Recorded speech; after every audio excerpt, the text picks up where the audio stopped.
All right, meteorologist Joey Sylvan here at the Live 5 Alert Desk. And do want to give you first alert, brand new, just coming in a short time ago. We do have a Tropical Storm Idalia down into the northwestern Caribbean, officially named as a short time ago on our Sunday, right before lunchtime.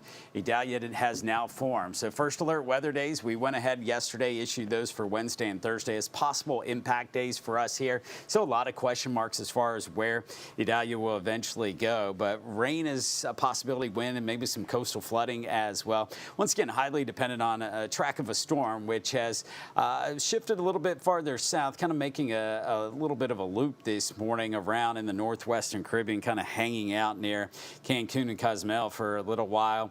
A lot of storms on the southern side of this, a little disheveled nature to it right now. Not very well organized, but will likely become. Now, as of 11:15, it was upgraded to our named storm. We're trying not to repeat last year for the state of Florida. Of course, we had the ice storm Ian, which was catastrophic for southwest Florida. And the concern is that we are likely to see this strengthen as it comes northward in the Gulf of Mexico and could become a hurricane as we go into early in the day on Wednesday. Now, the forecast has been shifting around. We'll continue to. You have to remember that this forecast cone going out towards the middle of the week, this forecast right here is very, very wide. This shows us all the potential impacts. I know there's a line in the middle, but usually the storm winds up being on one of those two sides of the forecast cone. Down the middle is not likely where it winds up. And in fact, 1 out of 3 times, the storm actually winds up being on the outside one way or another. So we'll see a large range of kind of places that this could go. But in summary, even if it gets outside of that, most likely to be somewhere along the Florida Gulf Coast. This comes north. How strong it is will determine kind of how strong the impacts will go or how far the impacts will go inland.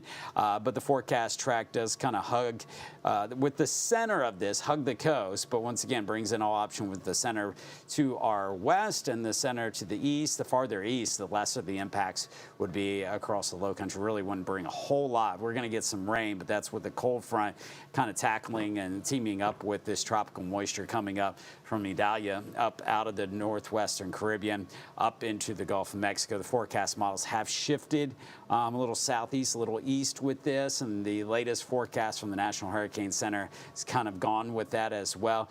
The players in this, we have a trough and a cold front coming through the eastern half of the country later this week, and the timing matters. If that's a little bit quicker, it nudges it farther south and east. A little slower, it will come a little bit farther north, but some very warm water out over the Gulf of Mexico that this will have to tap into. By the way, Franklin now has been upgraded to a Category 2 hurricane. Should continue to strengthen, but that's moving north, not coming toward us, so staying well offshore. But some wave energy from that is going to be headed our way. In fact, already starting to arrive at our beaches, so a moderate risk of rip currents out at our beaches today through Wednesday, so use caution there. Once again, Idalia now a tropical storm in the northwestern Caribbean. We will continue to follow the very latest on this storm as we track the tropics. Latest always on our Live 5 First Alert weather app. And as of 11:15 this morning, we have Tropical Storm Idalia. That is once again in the northwestern Caribbean, headed up into the Gulf of Mexico. Plenty of time to watch it. Still a lot of uncertainty, no guarantees for us, but some rain, some wind, and coastal flooding all possible. But at this point in time, 4 days out, still plenty of time to keep an eye on it. We'll keep you updated with the very latest. Thanks for joining us.